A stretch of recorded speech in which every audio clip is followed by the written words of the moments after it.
What's up, guys? You are back once again to watch one of these fantastic videos brought to you by theaudiobank.com. Today we're going to be going over Ableton Live 9. Currently, they have version 10 out, which is fine. We'll go over that one in the future as well. I'm going to start with Live 9. So let's get started by opening up the application.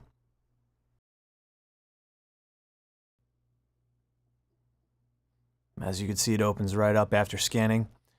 So, I have mine set to a different color than normal. I'll show you how to do that in just a second. You know how I am about personalization and customization. The stock stuff just gets boring after a while. Let's be honest. The first thing I want to talk with you about is 32-bit versus 64-bit. When you're on their website, you have the ability to choose between either or. If you are running an older system, then you might benefit from 32-bit. However, many of the newer systems post 2010, 2011, I'm guessing, have upgraded operating systems. Right now, currently, I'm running 10.9.5 Mavericks. I do plan on upgrading soon. I want to see what Apple's going to do at WWDC this year. I have a very comfortable, stable system right now, and to me, that's more important than anything.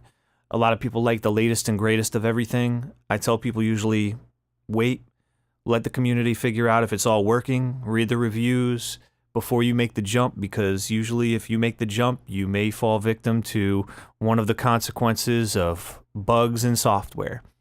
It's something that we all have to deal with as producers, engineers, artists.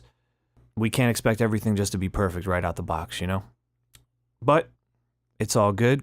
Once you find something that you like and it works for you, and you found a steady workflow, keep it. It's more important than anything. But getting back on track, 32-bit versus 64-bit. 32-bit means that the application is written in a way that will only access up to 4 gigs of RAM at one time, whereas a 64-bit application can access however much RAM you have on your current system. So this is important. 64-bit's usually the way to go because you want to be able to access all of your plugins, software, instruments, etc., and have smooth system performance. This also depends on your CPU as well. I generally recommend that you get a 4-core or higher machine. I think that that's important. Most programs have minimum system requirements, and I would say that at this point, you could go with like an i3 or an i5. That's acceptable, but if you want real system performance, you want an i7 or higher. So if you are an audio professional, i7 or higher quad-core or up. If you're just playing around at home, that's cool too. Then an i3, i5, you'll get away with it. For the big stuff, definitely need a higher performing machine. So, getting back on track. This is Ableton Live 9, and what you see when the DAW opens up, DAW meaning Digital Audio Workstation, is it's similar to many other DAWs, but things look a little bit different in this screen. So what you're looking at right now are your tracks, and what you're seeing here in each one of these boxes are called clip slots. And this is where you could record clips of MIDI or audio, loops, and you could actually build up your, for lack of a better word, scenes, your master clip. So you could set up however many along these boxes here, and move them around, rearrange them, and then launch your master sequences on the right-hand side here. So it gives you a different approach. This is also really good software, not just for recording, but for live performance. A lot of people use it. It comes with pretty much every audio interface for free out there, the light version of the software. So people are always asking me about Ableton. Is it good? How do I use it? How is it compared to other DAWs? I would say, honestly, it's one of the best. If you go with a Push 2 with it, or a Launchpad, or an Akai APC Key Mini, or whatever it is, APC Key 25, then it's going to be awesome. The experience, being able to launch your clips, being able to take vocal parts and just put them onto a clip and then launch them on the fly, especially if it's like background vocals and stuff like that. It's really cool to do because then you could record yourself on video doing a live performance with all the clips of your music. It gives a different aspect of performing as an artist. So it's something that I do recommend. Everyone has a different style though. Everyone has a different workflow, and that's okay. Logic is great. Ableton's great. FL Studio's great. Pro Tools is great. It really depends on what you like and what suits you better. I think Pro Tools is great for tracking, mixing, and post-production, whereas I feel like for beat production and DJs or remixers, Ableton's better. So let's take a look. We've seen the clip slots in each track. You could pretty much have unlimited. You could just keep adding and adding and adding. They just keep going.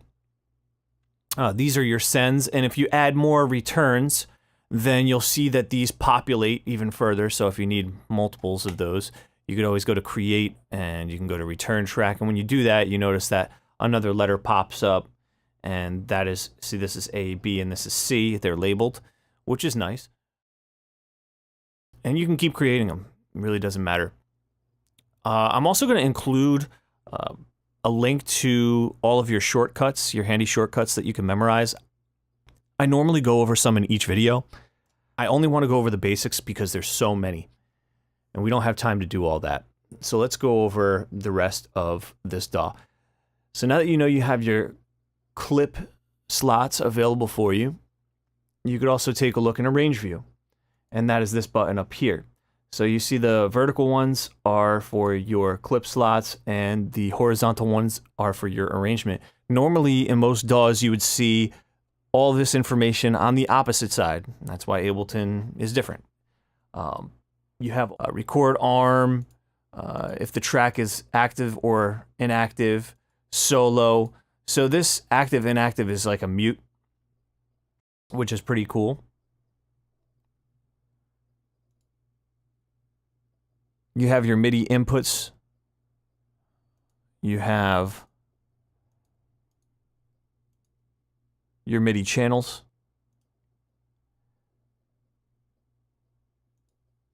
I normally keep this on auto.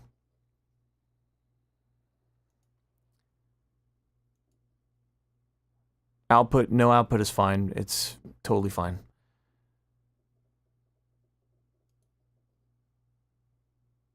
You have different views in each track. Fades, mixer. Yeah, this is your level. This is for fades. Otherwise, you just put none. This is for automation parameters.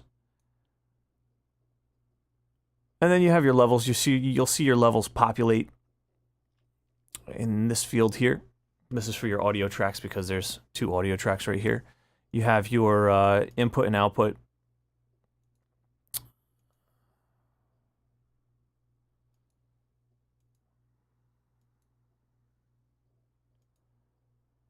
You could always configure it, and right now I don't have anything set up as my input device. I could set up my Symphony as my input device, and then you could see all the inputs and outputs. It's not necessary right now. But since we're on the subject, in your preferences, let me go to that. Go up to Live, Preferences, or Command, comma, and you have the first screen that pops up is your audio device. So make sure that your device driver should always be core audio. Your input device would be your audio interface. In my case, it's the Symphony I/O. I would just pick that normally. And you'd pick the same thing for your output device. Your sample rate, totally up to you. 1644.1 is normally Redbook standard for CDs. If you're putting out CDs, most people are putting out digital downloads. And if you want better quality, then I would suggest going the highest that you can, which is 96K or the 96,000 you see right here. This is set to high quality. For your buffer size, when you're tracking, you want a lower buffer. I'd say don't go lower than 128 unless your computer can really handle it. And for mixing, you'd want to use a higher buffer. So 1024 or 2048, depending on what you have going on, should be totally sufficient. Up here, you have your look and feel. This gives you different look options, so you can further customize your experience inside of Ableton. if you go to link MIDI, this is where you'd pick your MIDI controllers. Make sure that it's selected. They give you a long list of MIDI controllers that are available. A lot of them are already synced up with Ableton, which is really cool. Your file folder editor. So your temporary folder, your cache folder, if you're going to use audio units or VSTs, you can turn them on, off. That's all important stuff. Your record, file type, AIF, WAV, whichever you prefer. In this case, it's AIF. It's totally fine with me. Your bit depth, you usually want 24-bit. I'd like 32-bit float. I'll go to that.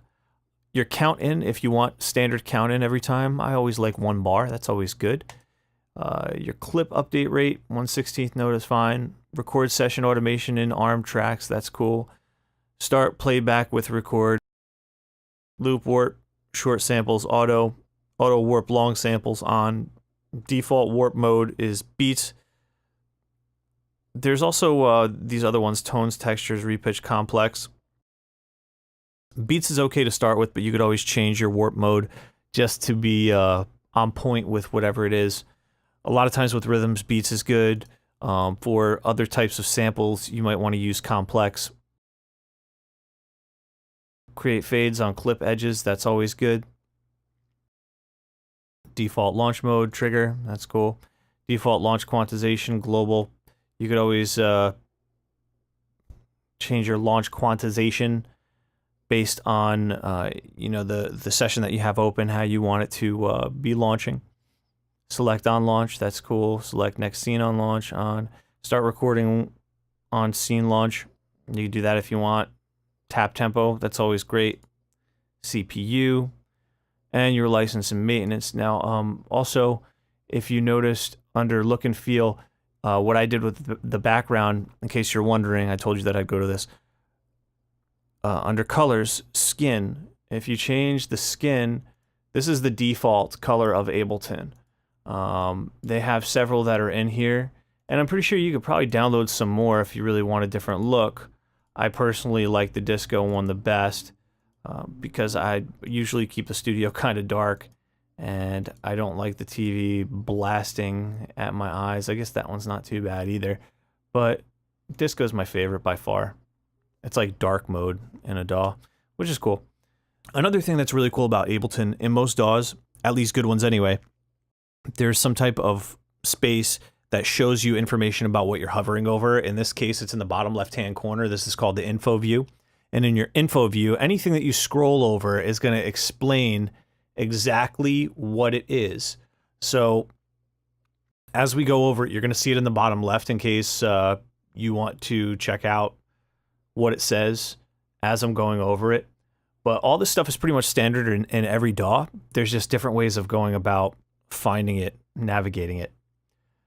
So you have your live 9 lessons. This is all here. This is really cool. This is all good stuff that if you haven't used it before, clicking on it and getting started with it is always fun. It can help you out if this video isn't sufficient enough, but I'm pretty sure it will be once it's said and done. If you want to close out of that for more screen real estate, you could just click that X right there, and then you have a full screen ready to go for audio files that you could drop in here or on your clip slot mixer page. Now, let's just go over a couple other functions on top. On their control bar, you have link, if you have Ableton Link set up, which basically sets up over a Wi-Fi network, and you'll be able to link up with other devices that run off of Ableton Link, which is really cool. They all sync up together over Wi-Fi. So in my case, I have an iPad and I have an MPC Live. If I were to open up the MPC app on the iPad and turn on my MPC Live, these are both standalone devices. I can connect to Ableton Link and all of them would link up together. I'll do a video in the future on how Ableton Link works. It's really cool. It's a great way to collaborate with friends and record on the fly. And everything syncs up perfectly. It's actually pretty remarkable. So kudos to Ableton. Big ups to you guys for figuring out how to do that first. I mean, I guess GarageBand kind of did first on iPad with that jam function, but Ableton did it first on the computer. Ableton, big ups to you guys. Excellent job on the Ableton Link feature. I hope to see it in pretty much every DAW. I hope everybody adopts it because it works really well. You have your tap tempo right here. You have your main tempo right here. You can just double click in here and type, or you can just click and drag, whatever you feel more comfortable doing. You have your, I believe these are nudges. Yeah, this is nudge down, this is nudge up. Right here you have your time signature, so in this case it's a 4/4. Right here you have your metronome functionality, and you have your count in. If you could recall, we had it set to 1 bar in our preferences. We also have your edit MIDI map mode and your edit key map mode. These are extremely integral in the Ableton experience. So your edit MIDI map mode, when clicked, will basically show you everything that's mappable on a controller. So all of these functions can be mapped on your controller, no problem, from launching clip slots to sends to your common output level, volume level, and panning, solos, record arms, etc., etc. Your loop modes, all the transport controls, this is all mappable stuff that's in blue highlighted. If you click on one of those parameters, you'll see these little highlights that go around the corners of the parameters, and you would just move the control that you'd like to be that dial on your controller, on your MIDI controller, and it is mapped, it will just work. That's really cool. Another cool one is the key map mode. So the mapping browser details all mappings from the current mapping mode. MIDI map mode creates mappings to MIDI controller surfaces. Key map mode creates mappings to the keys of your computer keyboard. Macro map mode maps the parameters of racked devices to macro controls. That's your mapping browser for you right there in a nutshell. Right here is like a playhead follow. Here's your bar count right up here. Nice and simple, streamlined. I like it. Here are your transport controls, your play, stop, record, and what you have right here, MIDI arrangement overdub. So when you click that, when you want to add MIDI to it, just hit that and then hit your record button. Right here you have automation arm. So it's armed to record any of your automation movements. Right here you have re-enable automation. This is for anything that's been overridden, you could re-enable it. Right here you have a session record button. So if you wanted to record your clips into the arrangement, you would record that. And right here you have prepare scene for new recording. This will stop all clips in the armed track and move the selection to a scene where new clips could be recorded, creating a new scene if necessary. So if you don't feel like moving it down, you don't have to. You can click on this new button and hit record and it will move itself, which is nice. Extremely simple workflow. Over here you also have another bar count. So this one is your loop bar count right here. This is your punch in switch. If you need to punch in, this is a loop switch. This is to activate loops in your arrangement. If you want to take a certain part of your arrangement and loop it over and over again. It also has a punch out switch. This is the end of your loop right here. And up here you have your draw mode switch. So this is for drawing automation, drawing on envelopes, stuff like that, curves. You have your key maps, your computer MIDI keyboard in, and then your key map switch right here. You have your key MIDI indicator and MIDI out as well. MIDI in and MIDI out are together. You have a MIDI button. So MIDI map is right here. Your CPU is right here. And your hard disk overload indicator is right here. All right, let's take a look at something basic. We're going to look at our categories and our places. Let's take a look at clips. So when you click on them here, they preview down at the bottom.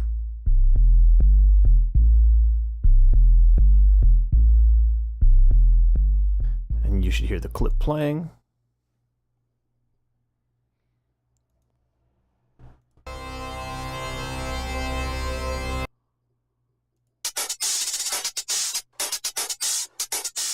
One cool thing about them is that they conform to pretty much any tempo that you put them in.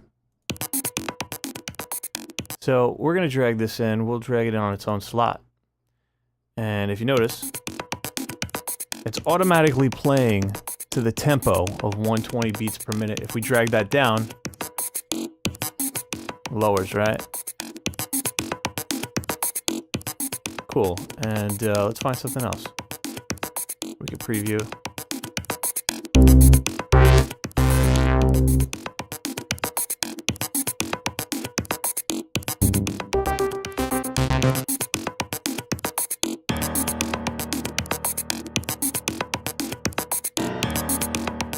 Cool. So let's drag that one in.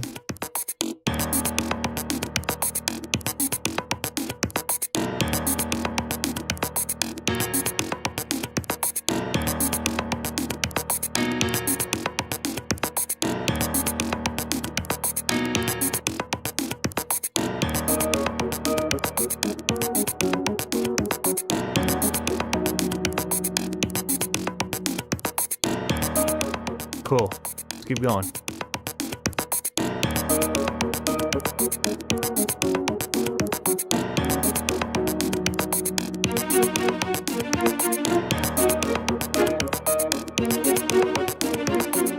Now you can hit the stop button. That's what these are, stop buttons. Let's keep adding. You could always adjust the size of the view by clicking the corners and dragging.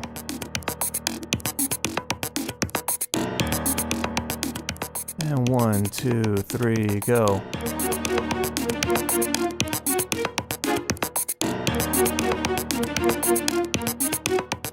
Go.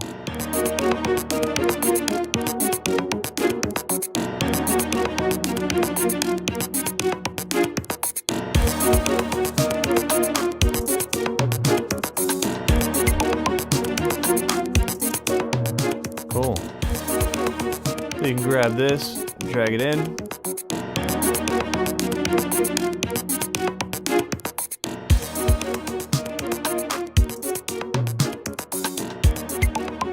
And if you notice, they already have a reverb, a delay, and your returns that are already in here.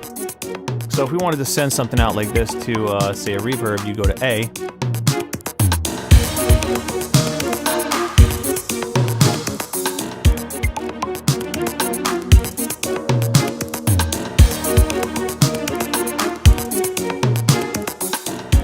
So we softened up the strings by sending that.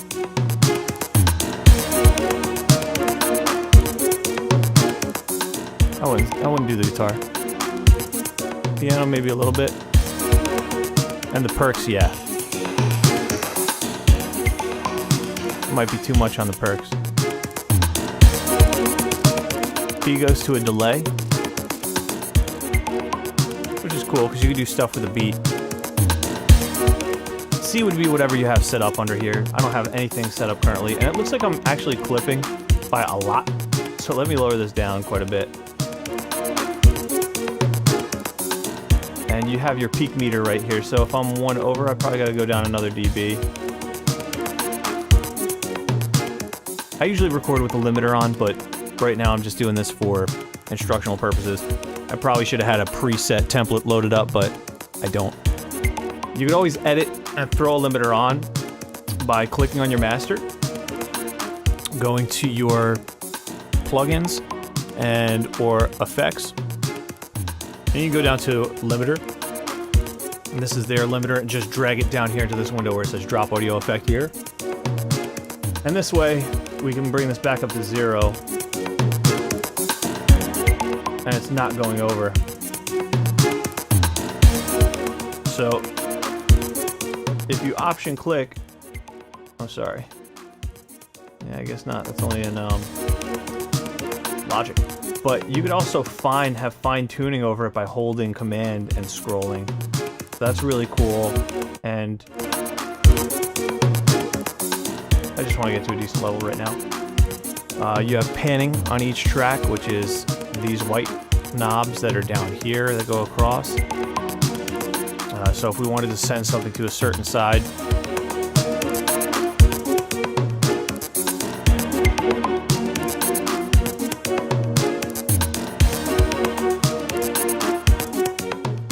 see I'm going right and left with the guitar. I definitely wouldn't do that in a mix. You could always clear your meter. You know you're perfectly center when you do that. You clear it. Boom. So I'm just going center on everything again.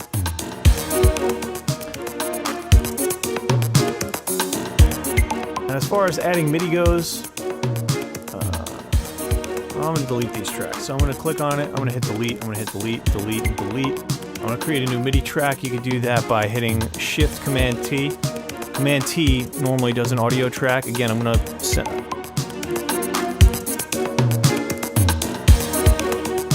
Again, I'm actually going to give you a list of these shortcuts.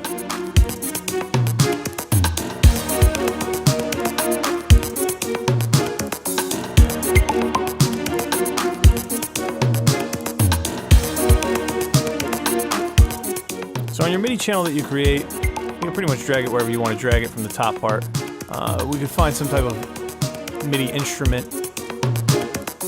You go in here, analog. Let's find piano, I guess. And previews. That's kind of cool. So I'm going to drag that in here.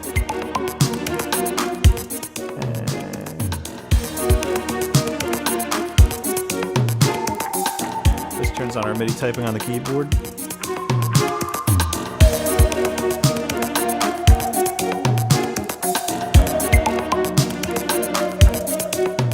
Yeah. Now if I want to go to that MIDI, I double click on it. And as you can see, these aren't really perfectly on the grid. And if I drag up here, a magnifying glass appears. So if I pull on it any certain way, you could see it in more fine detailed. So this is fine. I like to look at all of it.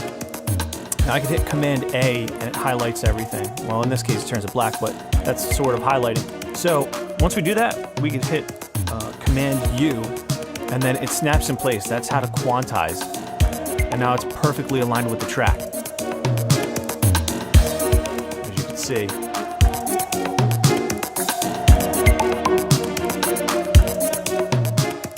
And just to show you what we could do with that, then I could duplicate this track here. And let's just say I want to do something different with this MIDI.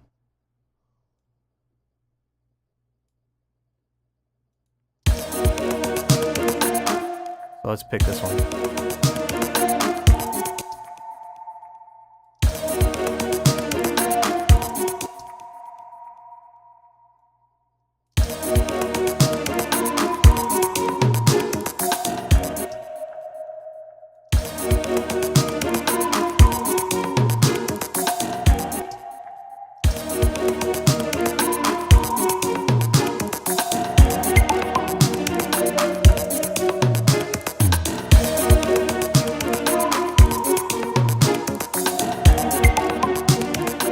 Switch to the other melody.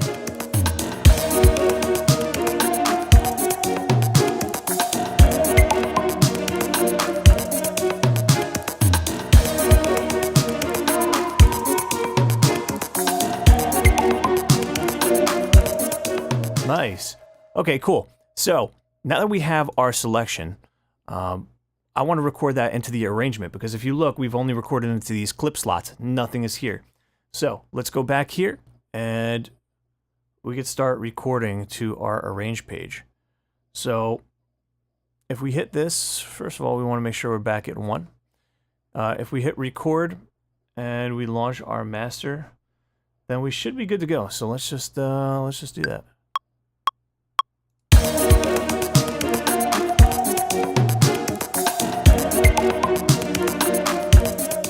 Nice.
And that's that.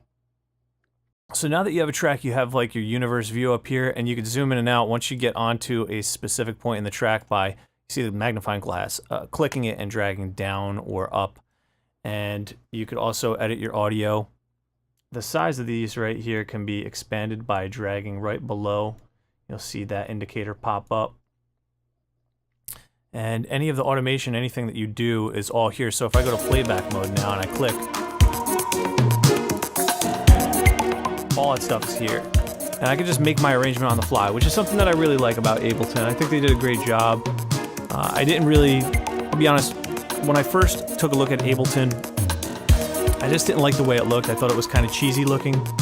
And I felt like it could have been, the look of it could have been done much better. It just looked too flat and too plain for me. But to be honest, now that I've actually had some time with it, I really do like it. I think they did a great job on it, and it makes sense. So, big ups to Ableton for putting out a great product. If you wanted to get back to the one, double-click the stop button. So if I want to record to this track, then I'm going to have to create a new track, which could be done by pressing Command T. And I want to make sure I have audio, which I do. We're going to record on the track, and let's just lay a quick vocal down on it.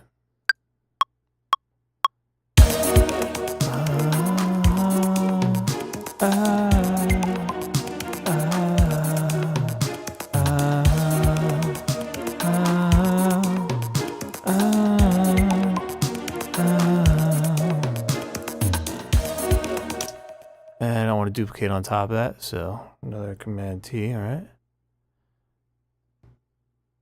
Let's make sure we record on the next track.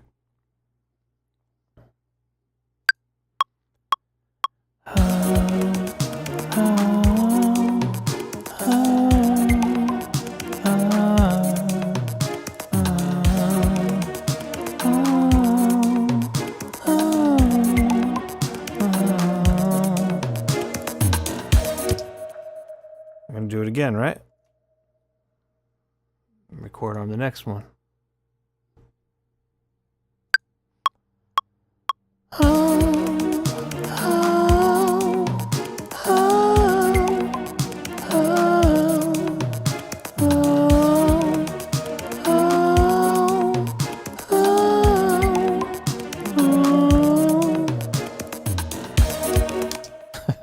I know, some crazy shit. All right, so.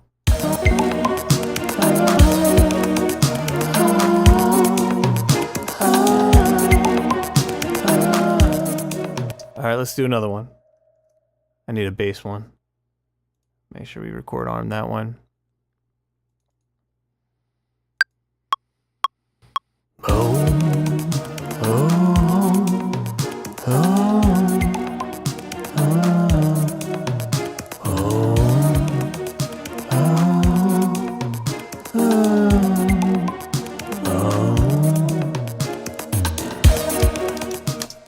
All right. Now that we have vocals recorded, I want to add some effects on those vocals. So instead of going in one by one like I normally would and put effects on them, sometimes I like to do it on all of them. In this case, I'm going to show you how to create a group and how to put group effects on those tracks. So we have Audio 4 highlighted, and we're just going to hold Shift and click on each one of these tracks. Then we're going to right click and we're going to click on Group Tracks. And now that we have a group set up with all of these, now we can put an effect on just this one. So down here, it says drop audio effects. In this case, we're going to go into our audio effects, and I want to drop a compressor on there. And I also want to drop some type of, okay, we got phaser, we got delay. Let's do a ping pong delay. Let's do a flanger and a chorus. Let's see what this does.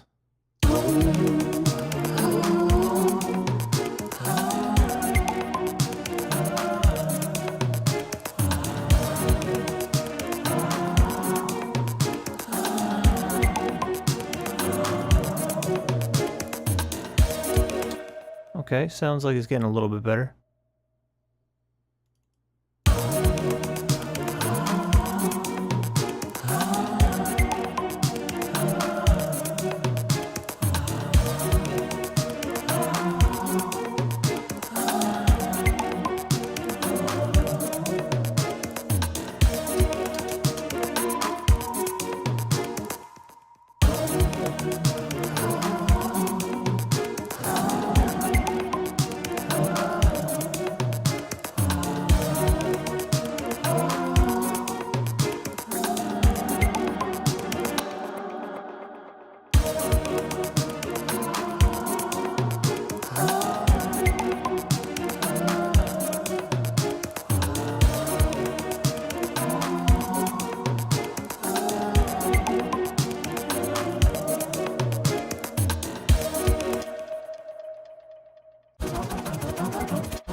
After a little bit of tweaking, found some settings that I'm pretty comfortable with. The dry one was all right. I'm just trying to get through how to show you adding effects and manipulating effects. So once you've thrown them into your drop effect area, you can then go in and fine tune them and get them to your liking. In this case, I put an EQ on the bass one because I just wanted it to be only bass. And aside from that, I took out the high vocal a little bit. It was kind of annoying. I would honestly go in and really pitch correct it if I wanted to spend time on this right now, but I'm just trying to get through this tutorial and show you what these basic functions are. Cool, so we have our track, we've got all of our instruments on it, and we've recorded vocals to it. Now we want to bounce down the project. So we got to make sure we set our markers to the length of the song. In this case, I'm going to have it set for 49, 50 bars, something like that. And we're going to go to File, Export Audio. And right here, this is the rendered master track. You also have all individual tracks, selected tracks only, and then track by track right here. You could render as loops. You can you got to make sure that your bar count is correct. So remember, I had from 1 to 50, which is right up top there. And your file type, which is going to output to, it's going to be WAV or AIF. Let's just send it out as a WAV. I like sending it out the way I record, and it was supposed to be in 96K. I think it accidentally recorded in 44.1. I always do 32-bit as well. So let's just put in 96 anyway. I normally don't use any dithering because I send out my music to get mastered by a third party. I like my stuff mastered on actual hardware. In this case, this is the way it is in Ableton. It's set to triangular. You can create an analysis file. You could choose to normalize or not. Normalize just brings it all up to like one level. I don't do that. Convert to mono if you need a mono mix, I guess. If you wanted to upload to SoundCloud, and if you have video in the track, creating the video and rendering it with your audio. In this case, I don't have that. I just have the music. So I'm going to do this, and it's going to ask me where does it want to save to. So I'll go intro to Ableton Live, and I'll save this in there. So we could do that, and it's going to render the whole thing. After it renders, we could preview.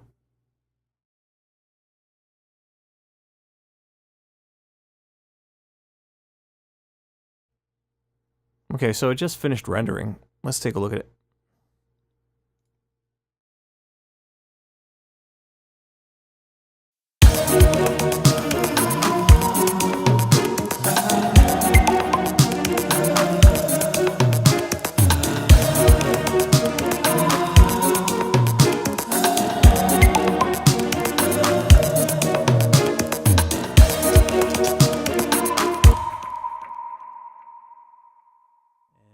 There you have it. This is Ableton Basics. I will go into all of these functions in another video.